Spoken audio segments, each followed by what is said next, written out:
Thomas Mitchell's hands gripped the porcelain sink until his knuckles turned white. In the bathroom mirror, something moved beneath the skin of his neck, a slow, deliberate undulation that made his stomach lurch. The wound he'd been hiding for 3 weeks had finally split open, oozing clear fluid mixed with blood. Then he saw it, a pale, segmented thing, nearly an inch long, emerging from the swollen flesh. Alive, moving. Margaret's scream from the doorway shattered the silence. Her coffee mug crashed against tile. "Oh, my God! Tom, what is that?" 72 years old, 46 years of marriage, a daughter who barely spoke to him. And now this, something living inside him, feeding on him. The creature writhed as it broke free, dropping into the sink with a soft, wet sound. Tom's reflection stared back, hollow-eyed. How long had this been there? And why did some broken part of him feel like he deserved it? Leave a like and share your thoughts in the comments along with the city you're watching from now.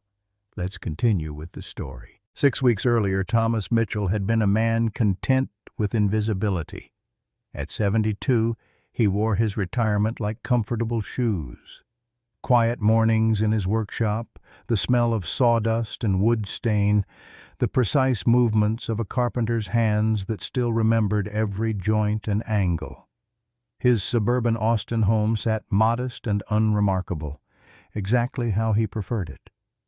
The Purple Heart, in the green metal box under his workbench, had stayed hidden for 55 years, gathering dust alongside memories he'd spent a lifetime trying to bury.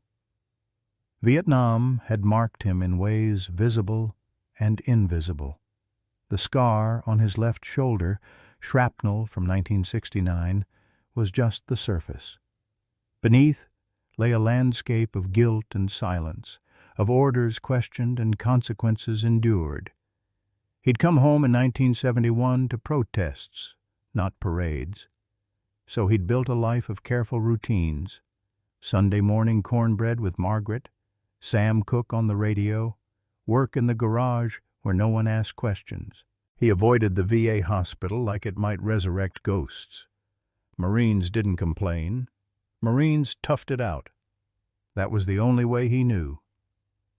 Margaret Rose Mitchell had spent 46 years learning to love a man who wouldn't let himself be loved. At 69, she still wore the wedding ring from 1978, still made cornbread every Sunday morning, still watched her husband disappear into his workshop when the nightmares got too loud. She'd been an elementary school teacher, patient, observant, skilled at reading what wasn't said. She knew Tom carried secrets. She'd stopped asking years ago, choosing instead to be the constant presence, the safe harbor, the woman who stayed even when he gave her every reason to leave. Their daughter Sarah had inherited Tom's eyes and Margaret's determination, a dangerous combination that had carried her through medical school and a failed marriage. At 47, Dr. Sarah Mitchell was one of Austin Medical Center's finest orthopedic surgeons. Precise, brilliant, emotionally armored. She lived 20 minutes from her parents, but visited perhaps 4 times a year, always brief, always polite, always careful not to let the old wound show. Tom had missed her wedding in 1999. No explanation, just absence. She'd built her life around that rejection, brick by careful brick. The three of them circled each other like planets in decaying orbit, connected by gravity, separated by distance, waiting for something to either pull them together or tear them finally apart. That something was growing in Tom's neck, patient and hungry. The afternoon heat pressed against the workshop windows like a living thing. Tom wiped sweat from his forehead and returned to the birdhouse commission, running sandpaper along cedar in practiced strokes. The radio murmured news, something about veteran mental health, the statistic he'd heard too many times. 22 suicides per day. His hand trembled slightly. He steadied it against the workbench. The mosquito whined past his ear. He slapped at his neck, felt the small sting, the immediate rise of a bump beneath his palm. Texas, in early May, meant mosquitoes. Nothing unusual. He scratched absently and kept working. That evening, Margaret noticed him reaching for his neck during dinner. "You should put something on that, honey." "Just a bug bite, Maggie. Nothing to fuss about." She looked at him with that expression he'd learned to recognize over 46 years. Concern layered with resignation. She'd learned long ago when to push and when to let him be. This time she let it go. By Friday morning, the bump hadn't shrunk.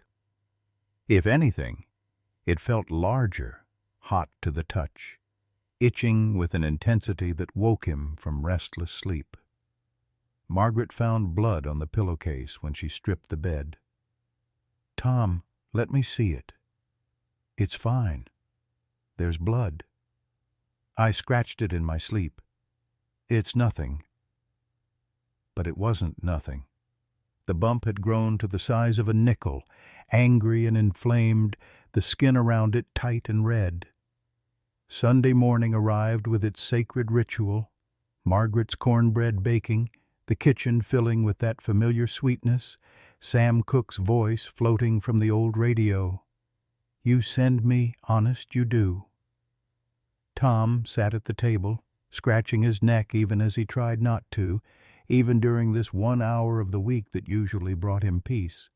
Margaret reached across to look. He pulled away. "I'm fine, Maggie, don't worry." The first crack appeared in their Sunday morning sanctuary, a hairline fracture in the routine that had sustained them through decades. By Monday, the neighbor noticed. Robert Chen, fellow Vietnam vet, fellow keeper of silence, paused while checking his mailbox. "You okay there, Tom?" Tom adjusted the bandana he'd tied around his neck. "Just a tick bite. Had worse in the jungle." Robert's eyes held understanding. Veterans didn't ask follow-up questions. They just nodded and looked away. That night, Margaret sat at her computer, searching. The results terrified her. Skin cancer, lymphoma, infection, cellulitis. She found an article about botflies, parasitic insects in tropical regions. She read about larvae burrowing into flesh, creating breathing holes growing inside human hosts. Her stomach turned. But this was Texas, not the tropics. She bookmarked the article anyway, just in case. In the workshop, Tom examined the wound in the old mirror. When he scratched particularly hard, he felt something shift beneath the skin. Not blood flow, not inflammation. Something distinct. Something that didn't belong. He told himself he was imagining it. Marines didn't get hysterical about bug bites. Wednesday morning, Margaret made an appointment with Dr. Peterson for Friday at 2. Tom agreed, reluctant but worn down by her quiet insistence. Thursday night, he called to cancel. "Too much work to do, Doc. Can we reschedule?" When Margaret found out, her anger was rare and sharp. "Thomas Mitchell, don't you dare cancel." He saw fear in her eyes, not just annoyance. The wound had grown to the size of a quarter. She could see it pulsing with his heartbeat. "I'll reschedule. Tuesday, I promise." The weekend stretched tense between them. Sunday's ritual felt hollow. Tom sullen, Margaret worried, both pretending normalcy while the thing in his neck continued its patient work. That evening, Margaret called Sarah. The conversation started casual. Work, weather, the ordinary deflections families use to avoid real connection. "Your father has a little infection on his neck," Margaret mentioned, trying to sound unconcerned. "Has he seen a doctor?" Sarah's voice shifted into professional mode, clipped and efficient. "You know your father." A pause. Then Sarah's tone hardened. "Then he gets what he deserves." Margaret flinched at the bitterness but didn't push. 25 years of distance couldn't be bridged in one phone call. Monday night, alone in his workshop, Tom finally allowed himself to really look. He lifted his chin toward the old mirror, studying the angry swelling. The bump had grown larger still, and in its center sat a tiny dark spot. He leaned closer. The spot seemed to shift in the dim light. No, that was impossible. Just shadows. Then he felt it. A wave of movement beneath his skin, distinct, undeniable. Something alive turning inside his flesh. His breath caught. Vietnam flooded back. Leeches in rice paddies, watching his buddy Jenkins pull a parasite worm from his arm, the field medic's grim face. Tomorrow. He'd go to the doctor tomorrow.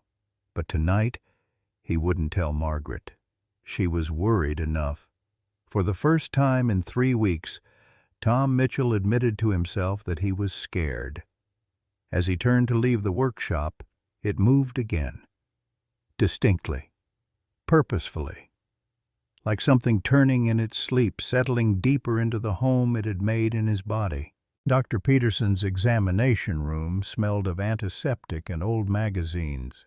Tom sat rigid on the paper-covered table while Margaret occupied the plastic chair in the corner, her purse clutched in her lap like armor.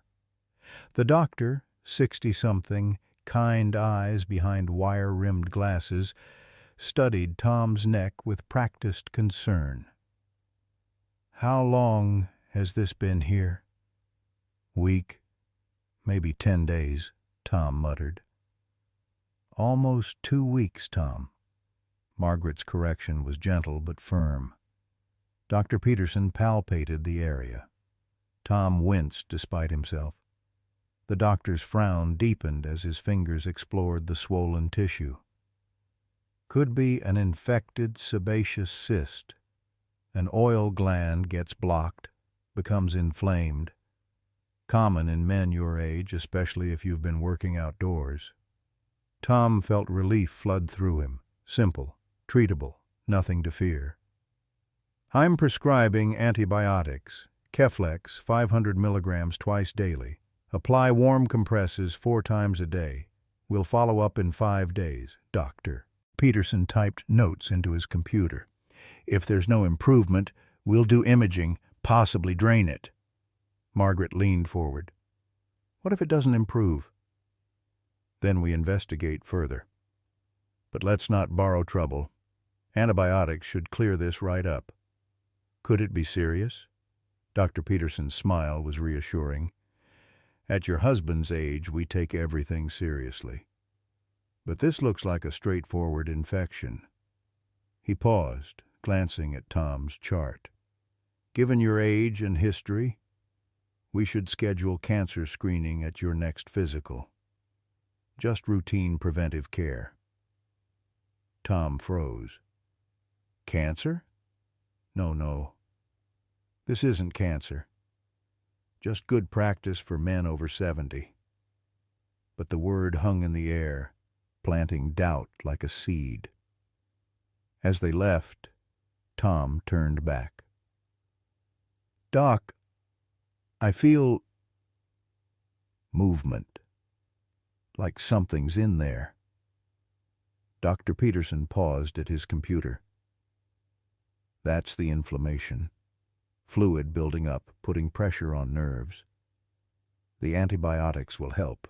Tom wanted to believe him. Tom wanted to believe. Margaret saw the doubt in her husband's eyes, but said nothing until they reached the car. Thursday arrived with Tom diligent about his medication.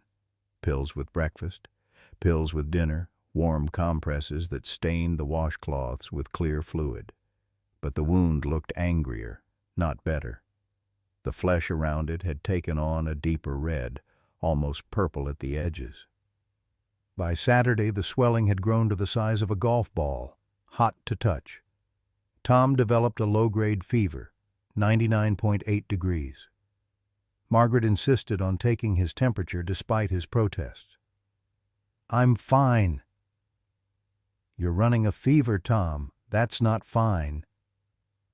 Saturday night, his internal clock woke him at 3 a.m., the same time it had woken him for 50 years, the hour when the war came back sharpest. But this time, physical pain accompanied the memories. His neck throbbed with each heartbeat. He rose carefully, trying not to wake Margaret, and made his way to the bathroom. The fluorescent light was harsh and unforgiving. Tom lifted his chin and examined the wound in the mirror. In the center of the swelling, a distinct opening had formed, small as a pencil lead but definitely there. As he watched, horrified, clear fluid oozed from the hole. Then the hole moved. Something inside contracted. The opening expanded and closed, almost like breathing. Tom's hands gripped the sink. His vision narrowed. This wasn't inflammation. This wasn't infection. This was something else entirely. He reached for the wound, fingers hovering, some desperate instinct wanting to dig it out himself, to take control of his own body again. "Tom." Margaret stood in the doorway, wrapped in her robe, hair mussed from sleep. He dropped his hands. "Just using the bathroom." But she saw his face, ash white, sweating despite the cool night air. She crossed to him. "Let me see it." "Go back to bed, Maggie." "Tom Mitchell, let me see it, now." The force in her voice surprised them both. She hadn't spoken to him like that in years. He lifted his chin. Margaret retrieved her reading glasses and the small flashlight from the medicine cabinet.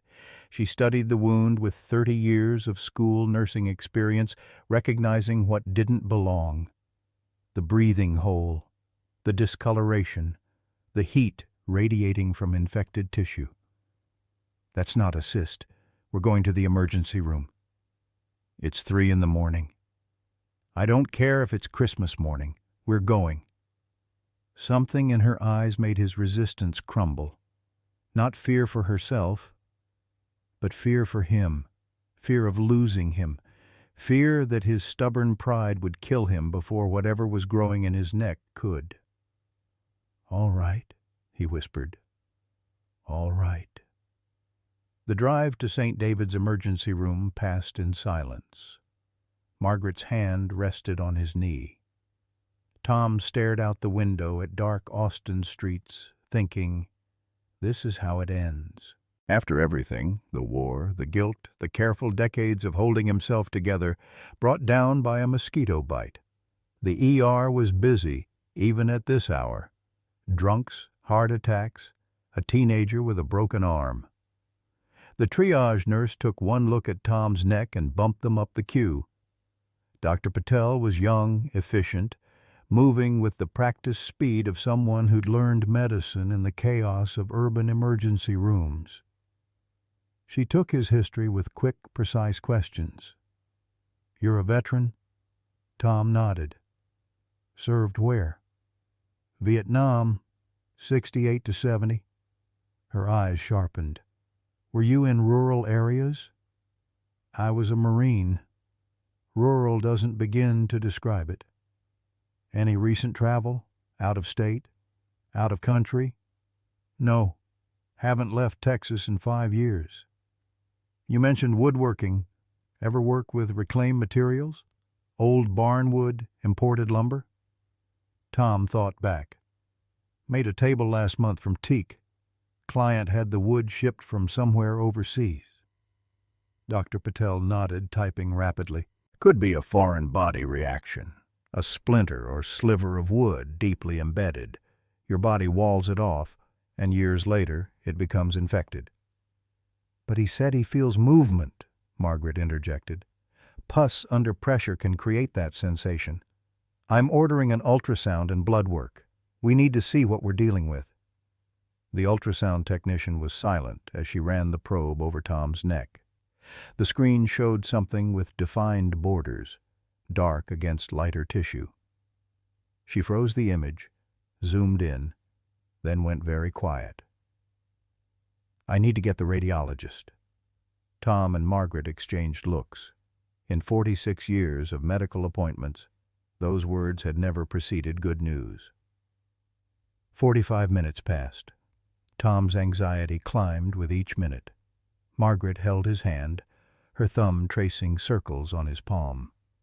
When Dr. Chen entered, 50s, serious, carrying a tablet, the room seemed to shrink.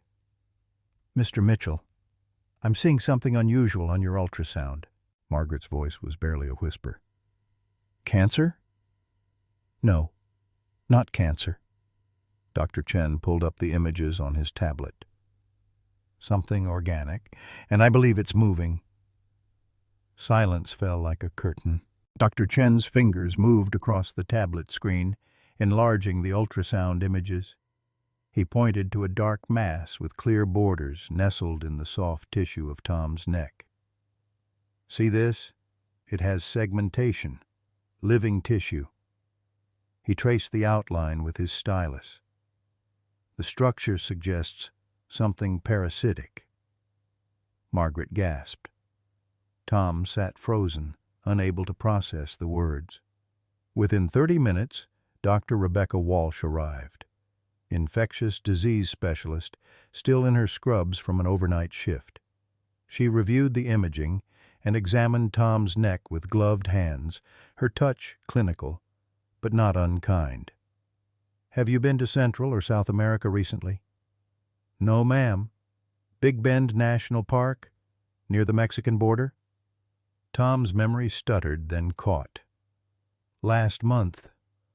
Went camping with my buddy Robert, down near the Rio Grande." Dr. Walsh nodded, her suspicion confirmed. "I believe this is a botfly larva, Dermatobia hominis." She spoke the Latin name like a death sentence. "The life cycle is complex. A botfly catches a mosquito, lays eggs on it. When the mosquito bites a human, body heat hatches the eggs. The larva burrows into the skin and grows." Tom's brain struggled to catch up. "There's a worm in my neck?" "Technically a larva, an insect in its juvenile stage." "How big?" Margaret's voice trembled. "At this stage, possibly 15 to 20 millimeters, about 3/4 of an inch." The room tilted. Tom saw himself in the jungle again, watching Jenkins scream as the medic pulled a parasite from his arm. Jenkins died 3 days later from infection. Tom gripped the edge of the gurney. "We have 2 options," Dr. Walsh continued. "Suffocation. We cover the breathing hole and force it to emerge on its own, or surgical removal. Given the size and location near major blood vessels, I strongly recommend surgery." "Who does this kind of surgery?" Margaret asked. "Any general surgeon, but ideally someone experienced with parasitic extractions." "I can make some calls." "Our daughter is a surgeon." Margaret's interruption was sudden, decisive. "Dr. Sarah Mitchell. She's at Austin Medical Center." Tom's head snapped up. "No, not Sarah." "Tom, she's one of the best orthopedic surgeons in Austin. She does bones, not parasites." Dr. Walsh interjected gently. "Any surgeon can remove it, Mr. Mitchell, but having someone who knows you, who cares about you, that's valuable in these situations." "I don't want her to see me like this." Tom's voice broke on the last word. For the first time in their marriage, Margaret overrode him completely. "Dr. Walsh, please call Dr. Mitchell. Tell her it's about her father." Tom looked at his wife with something between betrayal and relief. She met his eyes steadily. "I'm saving your life, even if you hate me for it." He said nothing because he knew she was right. He also knew what Sarah would see when she looked at him: weakness, Failure. The father who'd spent 25 years disappointing her, now reduced to a man with a parasite in his neck. Dr. Walsh stepped out to make the call. The silence between Tom and Margaret felt heavy with unspoken words. "She won't come," Tom whispered. "She'll come. Maggie, she hasn't really spoken to me in 20 years. She's still your daughter, and she's a doctor. She'll come." When Dr. Walsh returned, her expression was neutral. "She's on her way. Said she'll be here in 15 minutes. Tom's face showed relief and dread in equal measure. Sarah Mitchell arrived in 13 minutes, still wearing scrubs from her overnight shift, hair pulled back in a severe ponytail. She entered the ER bay with the purposeful stride of someone who owned the space, who'd earned the right to confidence through years of difficult work. She saw her father on the gurney, and something flickered across her face, too quick to read, before the professional mask locked into place. "Dr. Walsh, what do we have?" Not, "Dad, are you okay?" Not, "How are you feeling?" Just clinical assessment. Tom noticed. The small rejection cut deeper than it should have. Dr. Walsh briefed her efficiently. Suspected botfly larva, approximately 20 millimeters, embedded deeply in the lateral neck, near the carotid artery. Sarah reviewed the imaging on the tablet, her face betraying nothing. Interesting case. Rare in this region. She turned to Tom, and he saw his own eyes looking back at him. The same hazel green, the same intensity. The genetic mirror that made his failures impossible to escape. "When did you first notice the lesion?" Lesion. The clinical term created distance. "Couple weeks, maybe 3. "Why did you wait so long?" Margaret answered when Tom couldn't. "You know your father." Sarah's jaw tightened almost imperceptibly. "Yes, I do." She pulled on gloves with practiced efficiency. "I need to examine it. Tilt your head to the left." Tom complied. Her fingers probed the swelling, professional and impersonal. He winced. She showed no reaction, but Margaret noticed the slight tremor in her daughter's hand. "Surgery is necessary. Today, ideally. Every day it remains increases infection risk." Sarah's voice was steady, controlled. "I can refer you to Dr. Matthews. He's very experienced with complex extractions." "Please, Sarah." Margaret's voice broke on the plea. "Please." Sarah looked at her mother and saw tears. She looked at her father and saw, what? Shame? Fear? The proud Marine reduced to needing his estranged daughter's help? "I'll do it. But I need full medical history. Everything." Tom nodded. "I mean everything, Dad. Including service records, VA medical files, PTSD treatment records, all of it." Tom stiffened. "That's not relevant. You don't get to decide what's relevant. I do. I'm the surgeon." The anger bled through her professional veneer now, years of resentment finding a crack. "Fine. Do whatever you need to do." "Really? That's new. You doing what's needed." "Sarah." Margaret tried to intervene, but Sarah turned on her father fully now. "You know what's not new? You refusing to take care of yourself. You being too proud to ask for help. You shutting everyone out. This isn't the time." "When is the time, Dad? You've been unavailable for my entire adult life." Her voice rose, the controlled surgeon giving way to the wounded daughter. The ER seemed to hold its breath. Other patients, other staff, everyone had stopped to witness this family fracturing in public. Sarah's next words came quieter, more devastating for their softness. You missed my wedding. I explained. You didn't explain anything. You said you couldn't come.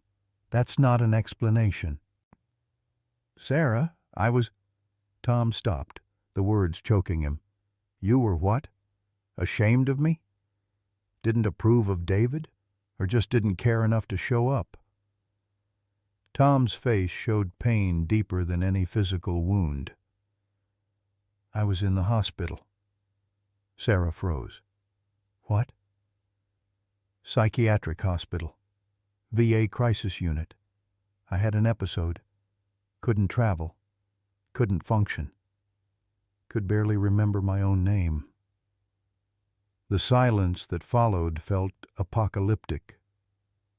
Sarah turned to her mother. You knew this? Margaret nodded, tears streaming. And neither of you told me? For 25 years? I didn't want you to see me weak, Tom whispered. So, you let me think you didn't love me? That was better? Dr. Walsh cleared her throat softly. Folks, I know this is important, but Mr. Mitchell needs... Prep him for surgery, Sarah cut her off.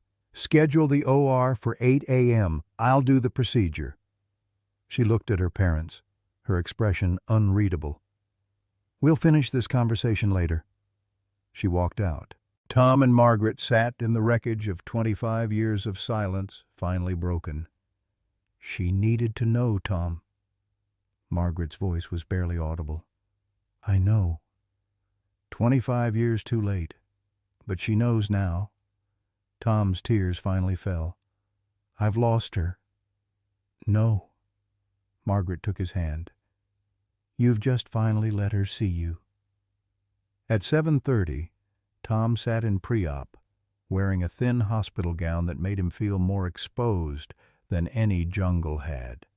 An IV line dripped clear fluid into his arm. Sedatives were beginning to soften the edges of his fear.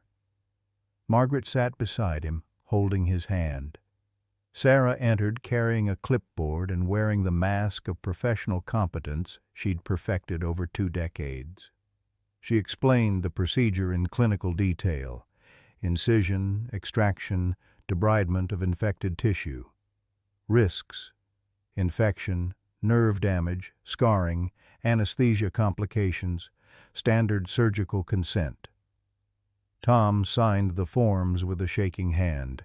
Sarah turned to leave. Sarah, wait. She paused but didn't turn around. I'm proud of you. I always have been. Her shoulders tensed. I know I never said it, never showed it, but you're the best thing I ever did in my life. Then why? Her voice cracked. Because I didn't think I deserved to be proud.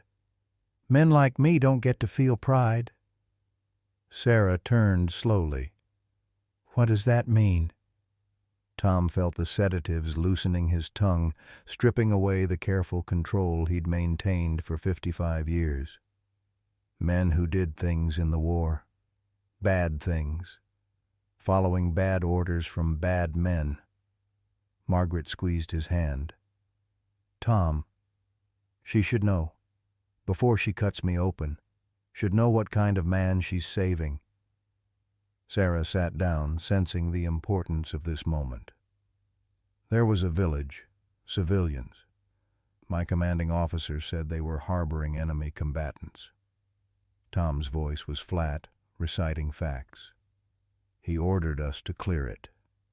I followed orders. Until I didn't. What happened? I stopped him. Put my rifle on my own commanding officer, told him we weren't touching those people. He listened. He called in a medevac for me, said I was having a psychological breakdown. Tom's laugh was bitter. The shrapnel in my shoulder wasn't from enemy fire. My CO accidentally dropped a grenade near me before the helicopter came. Message received. Sarah processed this, her medical mind categorizing while her heart struggled to understand. You were a whistleblower. I was a traitor to some, a coward to others. You were brave. You saved innocent people. Tom shook his head. Too late for most of them. The Purple Heart in my workshop? I don't deserve it. Dad, you absolutely... I don't deserve anything. Not your mother's love, not your respect, not healing. Margaret's voice cut through with fierce intensity.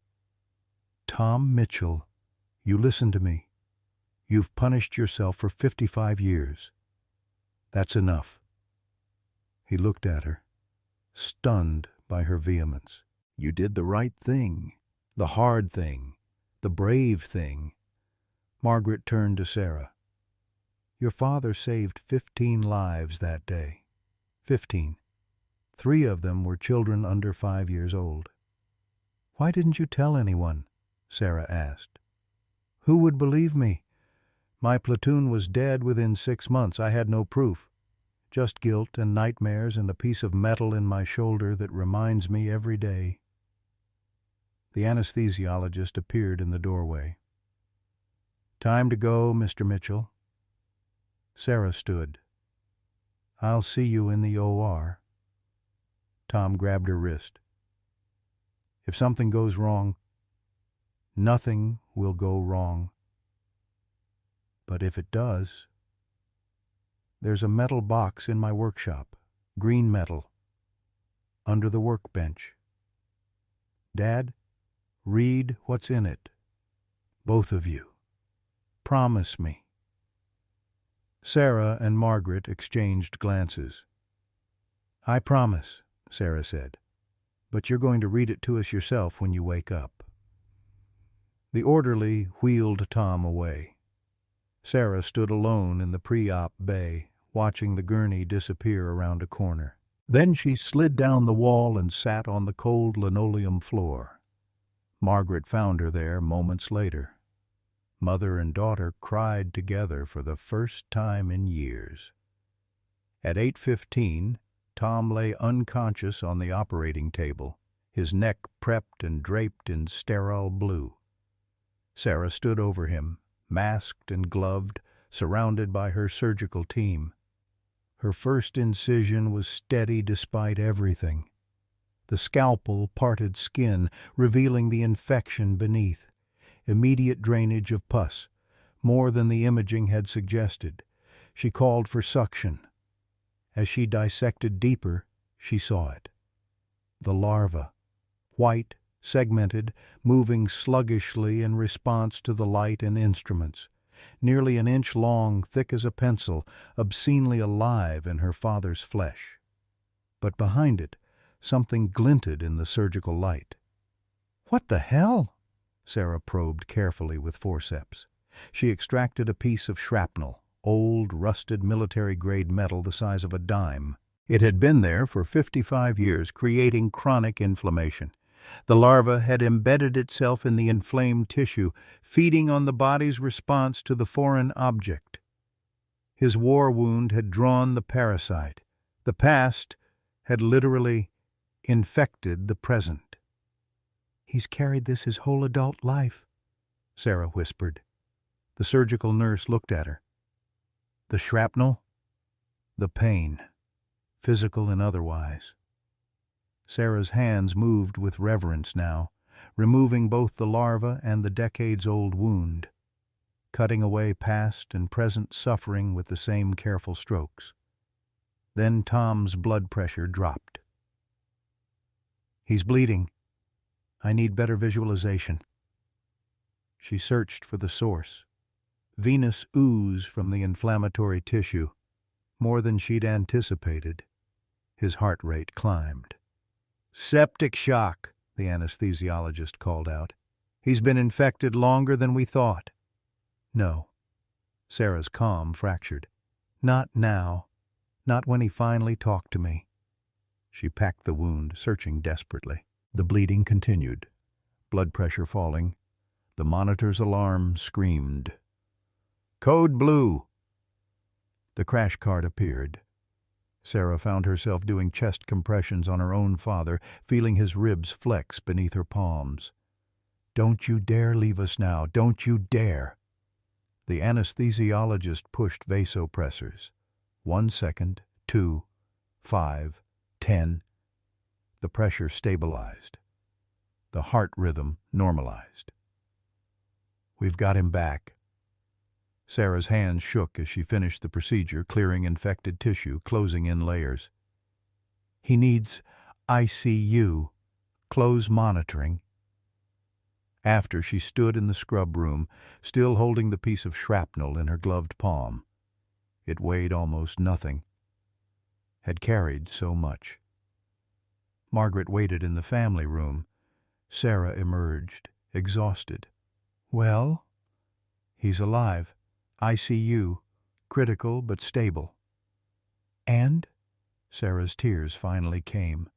Mom, he's been in pain his whole life. The shrapnel was still in there, right where the larva embedded. Margaret took the metal piece, closed her fist around it. Not anymore, she whispered. Not anymore. Tom lay in the ICU bed connected to machines that breathed for him, monitored him, kept him tethered to life by the thinnest of threads. The ventilator hissed its rhythmic pattern. Margaret sat in the chair beside him, her hand wrapped around his, and had not left for 18 hours. The first night, she talked to him, though he couldn't hear. Words she'd stored up for decades poured out in the fluorescent dimness. Remember our first date? You were so nervous you spilled coffee all over yourself. Your hands were shaking when you tried to clean it up. She smiled at the memory. I fell in love with you that day. The way you laughed at yourself instead of getting angry. The way you met my eyes and said, well, at least I made an impression. She squeezed his unresponsive hand. You need to wake up so I can fall in love with you all over again. Sarah stood in the doorway, watching her mother's devotion made visible. 46 years of commitment on display. She understood suddenly what love looked like when it endured past romance, past disappointment, past everything that should have broken it. By the second day, Tom's fever spiked to 103.4. His kidney function declined rapidly. The attending physician pulled Sarah aside with gentle professionalism. We should prepare for the possibility of multi-organ failure. His body has been fighting this infection for weeks. The sepsis has caused significant damage.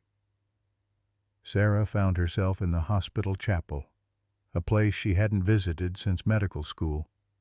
She sat in the back pew, alone in the dim quiet, and prayed to a God she wasn't sure existed. I wasted 25 years being angry. Please don't let that be all we had.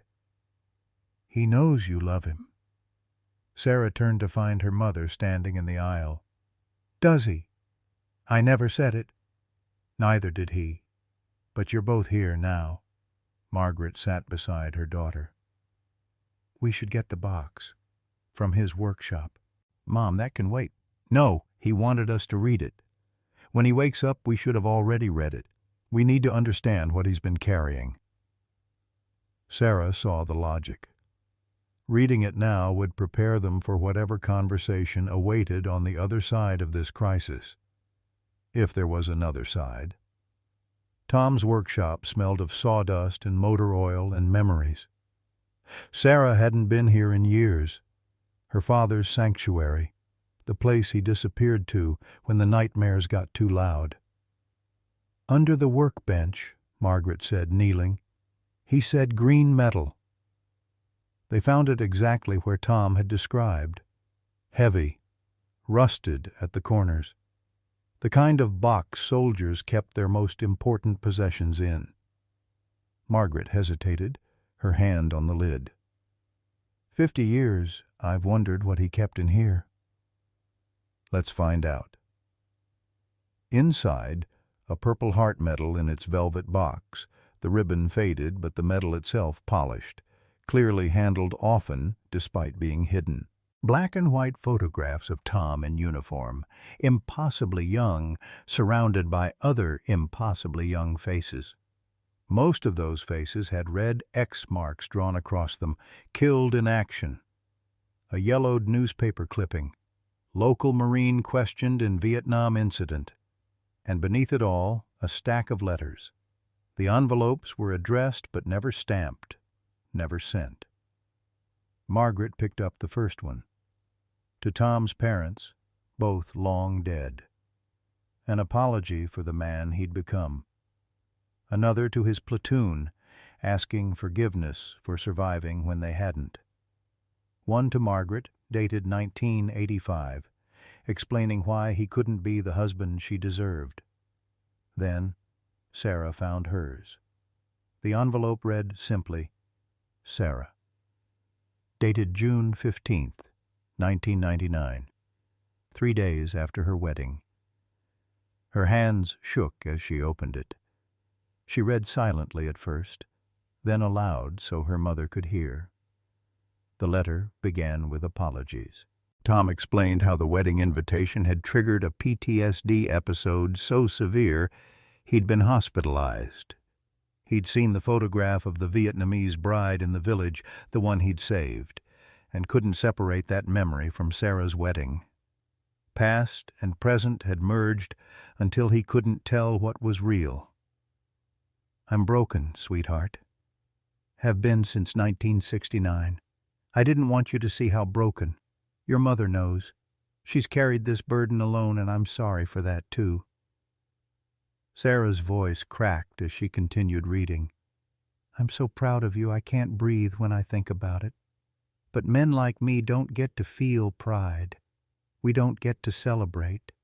We just survive, and even that feels like too much sometimes. The next paragraph hit hardest. You're better off without me at your wedding, without me in your life. I love you. That's why I stay away. Sarah collapsed onto the workshop floor, the letter still clutched in her hand. Sobs she'd held for 25 years tore through her. I hated him. I hated him, Mom. Margaret sat beside her, pulling her daughter close. I know, baby. He was protecting me in the most broken, backwards way possible. Yes. I need him to know I understand. I need him to wake up. Margaret reached for the final envelope. To my family, written in Tom's careful script. The paper was newer, the ink recent. She opened it. As she read, her face went from concern to horror to fury. It wasn't an explicit suicide note, but the intention was clear. Tom explained that by the time they found this, he would be finally at peace.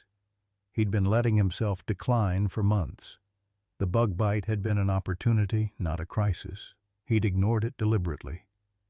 I'm so tired of carrying this weight, he'd written. Maggie, you've been my angel. I'm sorry I couldn't be yours. Sarah, I love you more than life. That's why I have to go. Some men aren't meant to make it home from war. I'm 50 years late. Margaret stood abruptly, the letter crumpling in her fist. That damn fool, that brave, broken damn fool. Mom, after everything, after surviving the war, surviving 55 years of guilt, he was going to let a bug kill him? Her voice rose. He was using it as an excuse. Sarah understood. Her father hadn't been stubborn. He'd been suicidal. We're going back to that hospital, and when he wakes up, if he wakes up, he's going to get an earful. Mom, he's critical. I don't care. I've been patient for 46 years. I'm done being patient with his martyrdom. They returned to find Tom's stats marginally improved. Fever down to 101. Still unconscious, still ventilated, but stable. Margaret didn't care about protocol. She pulled the chair close, took his hand and leaned in until her mouth was near his ear. Tom Mitchell, you listen to me. Her voice was low but fierce. "I read your note. Your goodbye letter. And I'm telling you right now, I don't accept it." The monitors beeped steadily. Margaret continued, "You don't get to decide when you've suffered enough. You don't get to decide you're done. I get to decide when I'm done with you. And I'm not." Sarah watched from the doorway, signaling the nurses to stay back. "You saved 15 people in Vietnam. You've saved me every day for 46 years. You gave us Sarah, brilliant, compassionate Sarah. You are not broken. You are not worthless. You are mine, and I don't let go of what's mine." Margaret's grip tightened on his hand. "So you fight. You hear me, Thomas? You fight. Because if you die on me, I will follow you to heaven or hell and drag you back by your ears." Sarah moved to the other side of the bed. She took Tom's other hand, kneeling so her face was level with his. "Dad, I forgive you." The words came easier than she expected. "I forgive you for missing my wedding. I forgive you for the silence. I forgive you for all the years of distance." She felt tears on her cheeks but didn't wipe them away. "But I'll never forgive you if you quit now. You taught me to be strong, to fight, to care about people even when it's hard. You taught me that even when you didn't think you were teaching me anything." Her voice grew stronger. "Now you need to fight. One more battle. The most important one. The battle to stay with the people who love you." The heart monitor showed a slight increase in rate, blood pressure rising incrementally, oxygen saturation improving. A nurse stepped closer. "Keep talking. His brain activity is increasing." Margaret and Sarah both leaned in, speaking over each other now, filling his unconscious mind with memories. Sunday mornings and cornbread, bad jokes he used to tell, the birdhouse he'd built for Sarah's first apartment, 46 years of shared life, willing him back to them. Tom's finger twitched in Margaret's hand. She gasped. "Tom?" "Nothing." Then a squeeze, weak but unmistakable. "He's here. He's coming back." His eyes fluttered beneath closed lids, fighting the sedation. Sarah called out, "Dad, if you can hear me, squeeze my hand." A pause that felt eternal. Then, squeeze. "He's fighting," Sarah whispered. Margaret was crying now, pressing his hand to her cheek. "That's my stubborn man. That's my Marine." The machines around them sang their steady songs of life continuing, of crisis passing, of a man choosing, finally, to stay. On the third day after surgery, they removed the breathing tube. Tom's first conscious breath on his own felt like swallowing broken glass. His throat raw, his neck bandaged and throbbing, he opened his eyes to find Margaret's face hovering above him. His first word was, "Sorry." Her response was immediate. "Later. Rest now." But there would be no rest. By the fourth day, his infection markers were rising again. The surgical wound had partially opened. Dehiscence, the nurses called it with clinical detachment. Secondary infection setting in despite the antibiotics pumping through his IV. Sarah found Margaret in the family conference room, her face grave. "The sepsis damaged his kidneys. He'll need dialysis." Margaret's voice was small. "Temporary? We don't know. Maybe permanent." This was supposed to be simple. Remove the parasite, treat the infection, go home. Instead, Tom's body was failing piece by piece. By day 6, Tom sat in a chair beside the dialysis machine, watching his blood cycle through tubes and filters and back into his body. The mechanical rhythm was hypnotic and horrible. His eyes were empty, staring at nothing. Margaret pulled a chair close. "Tom, talk to me." "About what?" "Anything. Everything."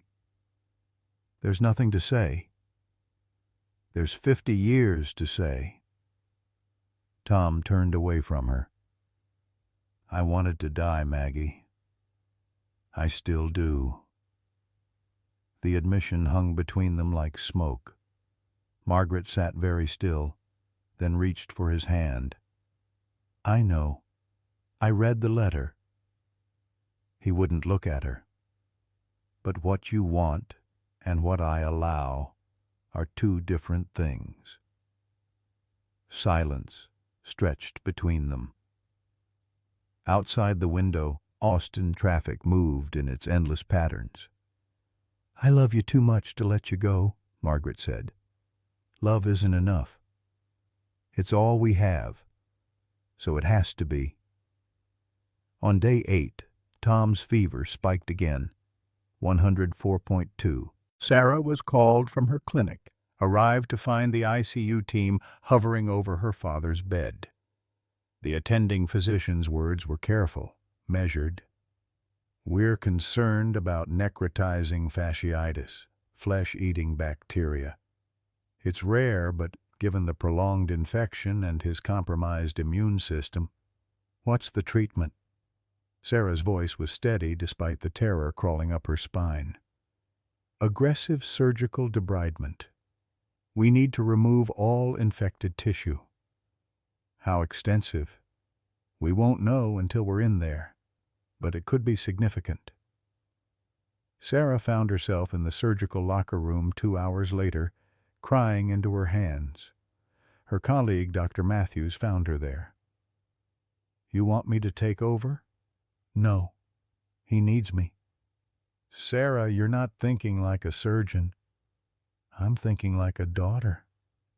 That's exactly the problem. She looked up at him, eyes red. No, that's exactly what he needs. Someone who loves him too much to let him go. The third surgery was brutal. Sarah removed dead tissue with methodical precision, cutting away necrosis until she reached healthy bleeding tissue. The wound grew larger with each pass of the scalpel. By the time she finished, it was the size of a tennis ball, packed with gauze, left open to heal from the inside out. Months of wound care ahead, permanent scarring certain. Tom's neck would be disfigured. When he woke hours later, he asked the nurse for a mirror. She hesitated. Mr. Mitchell, maybe you should wait. Give it to me. She did. He studied his reflection. The massive bandage, the visible edges of damaged tissue, the ruin of his neck. Good, he said quietly. Maybe now I look like I feel. The nurse reported the comment to Sarah. Sarah's heart broke into smaller pieces. By day 10, Tom was refusing physical therapy, refusing to eat more than a few bites, refusing to engage with anyone who tried to reach him. Margaret looked exhausted from her vigil.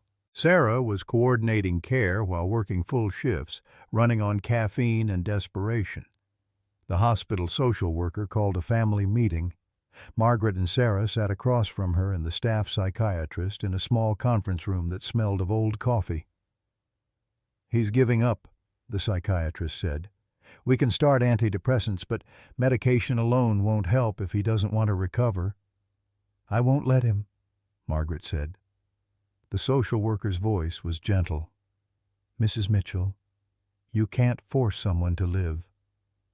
Margaret stood, her chair scraping against linoleum. Watch me. She walked into Tom's room, sent the nurse out, and locked the door behind her. Tom looked at her warily from the bed. You're being selfish. His eyes widened. She'd never spoken to him this way. Selfish? His voice was raspy from the ventilator damage. Yes, you're so focused on your pain you can't see ours. I'm trying to spare you. Spare me what? Watching you give up? That's worse than anything Vietnam did to you. She moved closer, her voice low and fierce. I've stood by you through nightmares, flashbacks, silences, and walls. I've loved you through 46 years of you not believing you're lovable, but I will not stand by and watch you quit. Tom stared at her. So here's what happens.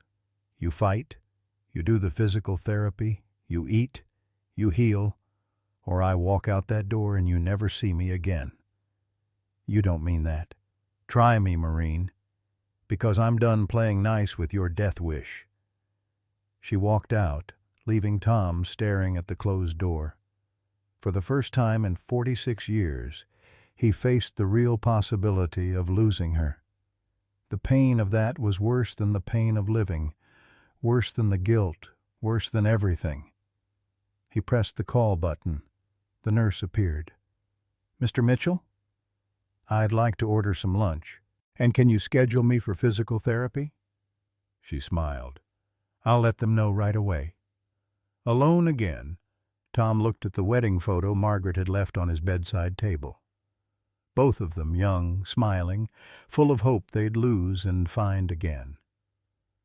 "I'm not ready to lose you either," he whispered to her image.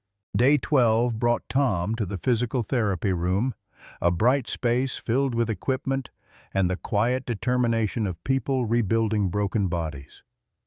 The therapist, a young woman named Rachel with kind eyes and iron will, pushed him through neck exercises that felt like torture. "Turn your head to the right, slowly." Pain shot through the surgical site. Tom gritted his teeth and turned. "Good. Now left." He complied, sweat beading on his forehead. Margaret watched through the window, Sarah standing beside her. "You called his bluff," Sarah said quietly. "No. I called his love, and it was strong enough." Progress came in increments so small they were almost invisible. Day by day, Tom ate solid food without being coerced. He walked the halls without assistance, his gait growing steadier. The wound began healing from the inside, angry red giving way to pink new tissue. Most remarkably, his kidney function improved enough that dialysis was suspended, possibly temporary, possibly permanent, but improvement nonetheless. On day 15, a nurse told a joke about hospital food. Tom laughed. The sound was rusty, unpracticed, but genuine. Margaret heard it from the hallway and had to lean against the wall, crying with relief. She hadn't heard him laugh in years. The psychiatry sessions began that same day. Dr. Hassan came through the VA system, a specialist in combat PTSD, with eyes that had seen too much and still chose compassion. The first session, Tom sat silent for 50 minutes. The second, he offered monosyllables. The third time, something broke open. "Tell me about the village," Dr. Hassan said. Tom told him about the commanding officer's orders, about the civilians huddled in their homes, about putting his rifle on his own CO, about the grenade that followed, the shrapnel that lodged in his shoulder and stayed there for 55 years. "You didn't fail them," Dr. Hassan said when Tom finished. "You saved the ones you could, but the others were already lost. You can't save everyone, Tom. I should have tried harder. You stopped your commanding officer at gunpoint. You risked court-martial and execution. You did more than most people would have the courage to do." Tom's tears came then, hot and bitter. "It doesn't feel like enough." "It never will. But that doesn't mean it wasn't enough." Dr. Hassan leaned forward. "What would you tell your daughter if she blamed herself this way?" Tom thought about it. "I'd tell her she did her best, that her best is enough." "Then why isn't your best enough?" Long silence filled the small office. "Because I'm the adult. I'm supposed to have answers." "Tom, you were 20 years old in that jungle, barely older than the people you saved. You were a kid trying to do the right thing in an impossible situation." Tom's face crumpled. "I was just a kid." "Yes, a brave kid who became a brave man carrying an impossible weight." Dr. Hassan's voice was gentle. "Can you put it down now? I don't know how. That's what we're here to figure out. On day 18, Tom was moved from ICU to a regular room. Sarah visited after her shift, finding him alone. She'd been avoiding one-on-one time, hiding behind medical updates and brief check-ins. She stood in the doorway, uncertain. You going to come in, or just stand there? Tom's voice was weak, but held a hint of humor. Sarah entered, busying herself with the flowers on the windowsill, arranging and rearranging stems. You look like your mother when you do that. She paused. Really? Same precise movements. Same need to control something when everything else feels chaotic. Sarah sat in the visitor's chair, her hands folded in her lap with professional composure. Dad, I need to tell you something. Okay. I read your letter. The one you wrote to me. About my wedding. Tom's face closed like a door slamming. Sarah, I don't want to. Please let me say this. He nodded, unable to meet her eyes. I spent 25 years hating you for missing my wedding. Sarah's voice was steady, clinical even, as though discussing a patient case. I built my whole identity around being the daughter whose father didn't love her enough to show up. Tom flinched. But the truth is worse. Her composure cracked. The truth is you loved me so much you stayed away because you thought you weren't good enough. I wasn't. That's not your call to make. That's my call. Sudden anger flooded through her, 25 years of resentment boiling over. You don't get to decide what I can handle. You don't get to protect me by abandoning me. Sarah, you know why my marriage failed? Tom shook his head, looking fragile in the hospital bed. Because I did exactly what you did. I pushed David away. I worked 80-hour weeks. I didn't let him see me weak or scared or imperfect. Her voice broke. I learned that from you. I learned that love means suffering in silence. And it destroyed my marriage, just like it almost destroyed you. Tom's face showed horror. Oh God, Sarah. I became you, Dad. The person you tried so hard to protect me from. I'm so sorry. I don't want your apology. Sarah leaned forward, intensity burning in her eyes. I want you to live. Actually live. Not just survive, but live. Because if you can learn to accept love, to be vulnerable, to ask for help, maybe I can too. Tom extended a shaking hand. Sarah took it. I don't know how to do this, he whispered. The living part. Neither do I. We'll figure it out together. I've wasted so many years. Then don't waste any more. Starting now. She stood and moved to the bed, and for the first time in 25 years, they hugged. Really hugged. Tom sobbed into his daughter's shoulder while she held him. This broken man who'd tried so hard to be strong, he'd forgotten how to be human. I'm so proud of you, he managed through tears. I always have been. I know, Dad. Sarah's own tears fell freely. I finally know. That night, Tom asked a nurse for paper and pen. His hands still weak from weeks of illness, he wrote slowly, carefully. 1 page. He sealed it in an envelope and handed it to the nurse. Please give this to my wife tomorrow morning, before she visits. Margaret received it at home over coffee. The envelope simply read, Maggie, in Tom's careful script. She opened it with trembling hands. He wrote about their 46 years together, about how she'd married a broken man without knowing how broken, about how she'd carried him through nightmares and silence and walls, about being tired, so tired, but more afraid of losing her than tired of living. "So, I'm going to try," he wrote. "Really try. Not for myself. Try. Not for you. Because you deserve a husband who fights as hard for life as you fought for him. I love you. I've always loved you. I'll love you until my last breath, which will be many years from now if you have anything to say about it. Thank you for not letting me go. Your stubborn Marine, Tom." Margaret drove to the hospital immediately, walking past the nurse's station without stopping, entering Tom's room to find him sitting in a chair by the window, morning light illuminating the scars on his neck. She didn't say a word.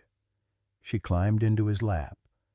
Nurses politely looked away and kissed him, really kissed him, like she hadn't in years. When she pulled back, she whispered against his mouth, "You're damn right I have something to say about it." They sat together in silence, her head on his shoulder, his arms around her waist.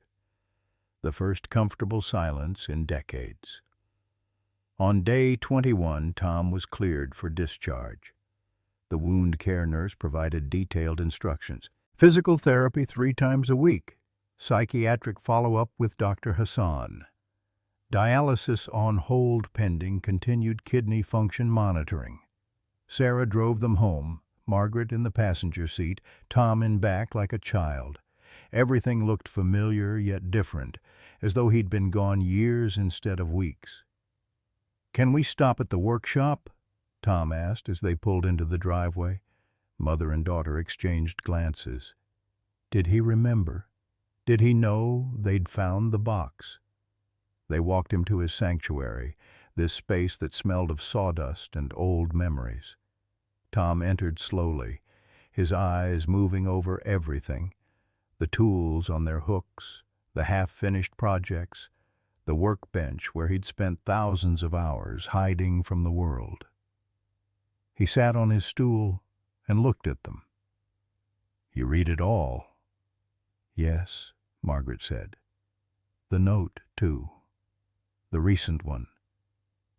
"Yes." Long pause. Tom's hands rested on the scarred wood of his bench. "Good. No more secrets." He saw the half-finished birdhouse, picked up the sanding block beside it. His hands remembered the motion even after weeks away. "I should finish this." "Tom, you just got home." "Rest," Margaret protested. "I've rested enough." He ran the sandpaper along the cedar edge, the familiar rasp filling the quiet space. Time to build something. Sarah and Margaret watched him work.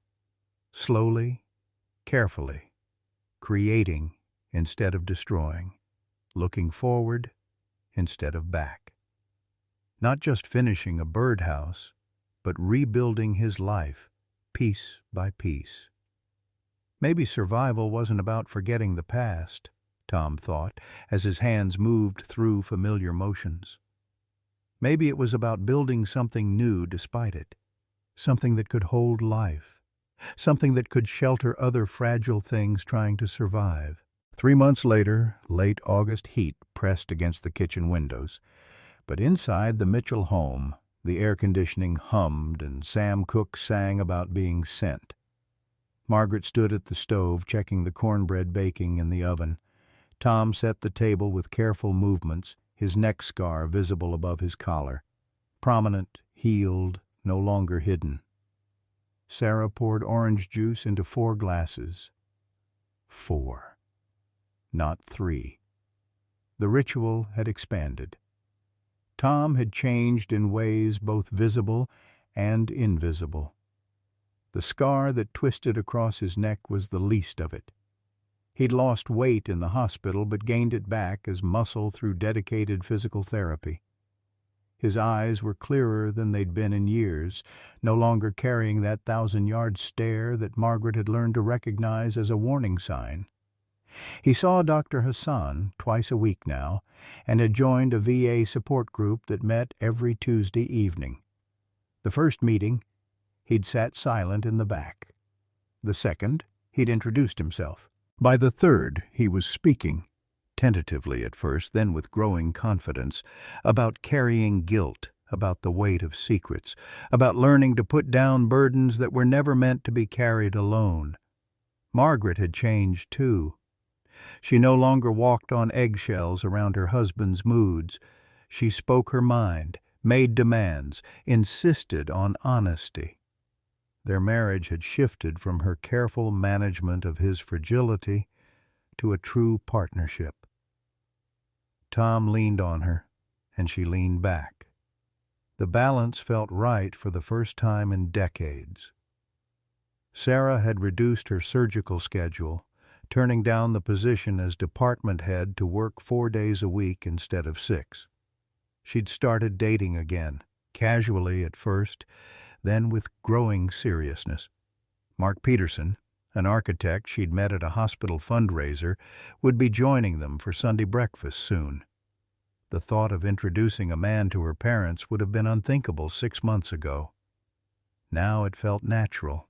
The birdhouse Tom had finished in August hung from the oak tree in the backyard, painted cedar weathered to silver gray. A family of Carolina wrens had taken up residence, and Tom watched them every morning through the kitchen window while drinking his coffee. Margaret often caught him smiling at their comings and goings, this man who'd forgotten how to find joy in small things. The following Tuesday, Tom and Margaret drove to the VA hospital for an event Tom had nearly declined 3 times, a welcome home ceremony for Vietnam veterans who'd never received proper recognition. The organizers had asked him to speak after hearing about his recovery and his work in the support group. "I can't do this," Tom said in the parking lot, his hands gripping the steering wheel. "Yes, you can." Margaret's voice was firm. "They need to hear from you."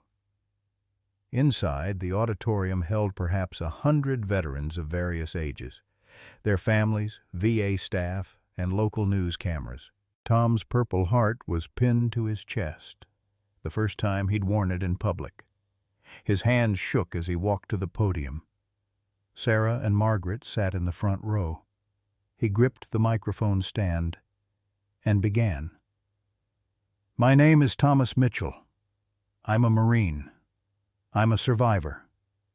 His voice strengthened as he continued, telling the assembled crowd about coming home to protests instead of parades, about feeling ashamed of his service, about hiding his Purple Heart for 55 years, about the slow suicide he'd been attempting through neglect and silence. 6 weeks ago, a bug bite nearly killed me.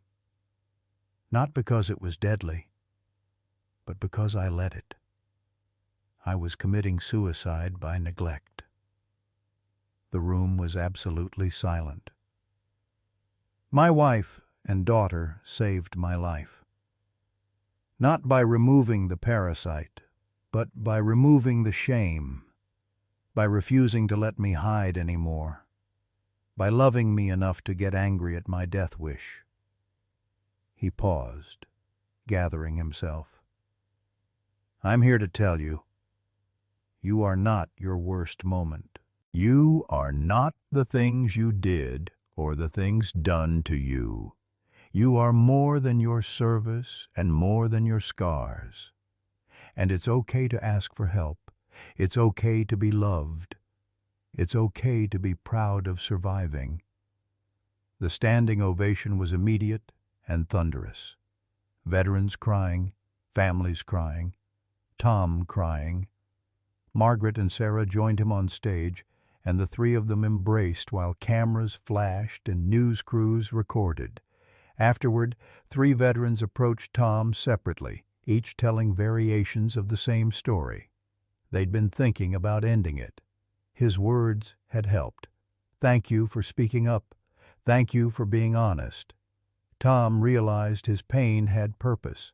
His survival mattered not just to his family, but to these strangers who saw themselves in his story. That Saturday evening, Tom and Margaret hosted their first formal dinner in decades. Sarah was bringing Mark Peterson, and the nervous energy in the house was palpable. "What if she's serious about this one?" Tom asked, adjusting silverware that was already perfectly placed. "Then we welcome him with open arms," Margaret said, adding fresh flowers to the centerpiece. "What if he asks about everything?"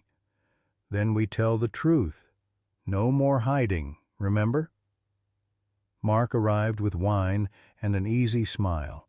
50 years old, an architect who specialized in sustainable design, he treated Tom with respectful warmth, rather than the careful distance most people used around veterans. During dinner, Mark noticed the birdhouse visible through the window. "That's beautiful work, sir. Did you make it?" "Thank you. Built it after my surgery." "Surgery?" Mark's tone was genuinely curious, not prying. "Long story," Sarah interjected. "Dad almost died," Tom said simply. Sarah looked at her father, surprised by his directness. Tom continued, "I had a parasitic infection in my neck. Didn't take care of it because I didn't think I was worth taking care of." Complete honesty. No deflection. Mark didn't flinch. "That must have been terrifying." "It was, but also necessary. Sometimes you need to almost lose everything to realize what you have." The conversation flowed naturally after that. Laughter, stories. Tom told a genuinely funny story from his Marine days, about a training mishap, nothing traumatic, and everyone relaxed into the rhythm of family. After dinner, while Mark and Sarah washed dishes, Tom and Margaret sat on the porch swing, the August evening settling into comfortable warmth. "I like him," Tom said. "So do I." "Think she'll marry him?" "Maybe, if she's ready." "I'll be there this time. Front row." Margaret squeezed his hand. "I know." 2 weeks later, Tom was in his workshop building another birdhouse when his phone rang, the VA hospital calling. "Mr. Mitchell, we had a veteran call our crisis hotline. He saw your speech online and asked if he could speak to you directly. Are you willing?" Tom looked toward the house where Margaret stood in the kitchen doorway, having heard the phone ring. She nodded. "Put him through." The young Marine on the other end was 28, Iraq and Afghanistan veteran, contemplating suicide. "I saw your speech, sir, about the bug bite. Did you really want to die?" "More than anything. For 55 years. What changed?" "My wife wouldn't let me. My daughter wouldn't let me. And finally, I wouldn't let me. I don't have anyone, sir." Tom's heart ached for this young man carrying burdens Tom understood too well. "Yes, you do. You have me. And every veteran in that support group. And everyone who's fought this fight before you." "I'm so tired, sir." "I know. But tired doesn't mean done. Can you hold on one more day?" Silence stretched. Then, "One more day. I can try that." That's all any of us can do. One more day at a time. "Will you call me tomorrow? Same time?" "Yes, sir." After hanging up, Tom sat quietly. Margaret came to stand beside him, her hand on his shoulder. "You saved him," she said. "Maybe. For today. That's enough." "Is it?" "It's what you gave me. One more day, again and again, until the days became years." Tom looked up at his wife of 46 years. "Thank you for every single day. Thank you for staying." The following Sunday morning, the kitchen held 4 people now. Tom, Margaret, Sarah, and Mark. Sam Cooke played on the old radio. Cornbread filled the air with sweetness. Coffee percolated. Laughter came easily. Through the window, 2 birdhouses swung gently in the breeze, both occupied by families building nests and raising young. New life in both. Tom paused in setting down plates to watch the birds. Margaret touched his back in passing. Sarah laughed at something Mark said. This was what he'd almost thrown away. This warmth, this connection, this utterly ordinary and completely precious morning. He thought about the young Marine he'd spoken to yesterday, who'd called again as promised. About the other veterans in his support group. About everyone carrying invisible wounds, thinking they had to carry them alone. The scar on his neck caught the morning light. Visible, permanent. No longer something to hide, but a badge of survival, proof that wounds could heal, that bodies were more resilient than the mind sometimes believed. "Dad, you okay?" Sarah asked, noticing him standing still. "Yeah," Tom smiled, genuinely, fully. "Yeah, I really am." He joined his family at the table. 4 of them now, soon maybe more. The circle expanding instead of contracting, light instead of darkness, connection instead of isolation. "Welcome home, Marine," he thought to himself. "You finally made it home."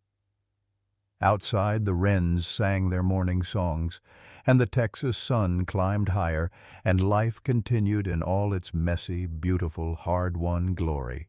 Tom Mitchell spent 55 years believing his pain was his to carry alone, that asking for help was weakness, that love was something he didn't deserve.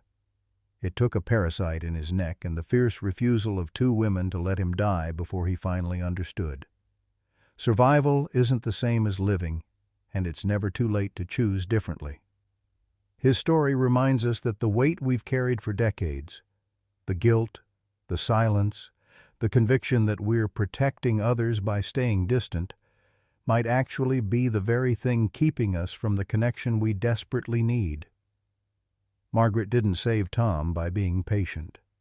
She saved him by getting angry, by refusing to accept his slow surrender, by loving him enough to demand he fight. Sometimes the bravest thing we can do is let people see our scars, ask for help, and believe we're worthy of the love being offered. One more day becomes one more week, becomes years of life actually lived. What burden have you been carrying alone that you're finally ready to share? Have you ever had to fight for someone you love by refusing to let them give up? Your story matters. Share it in the comments below.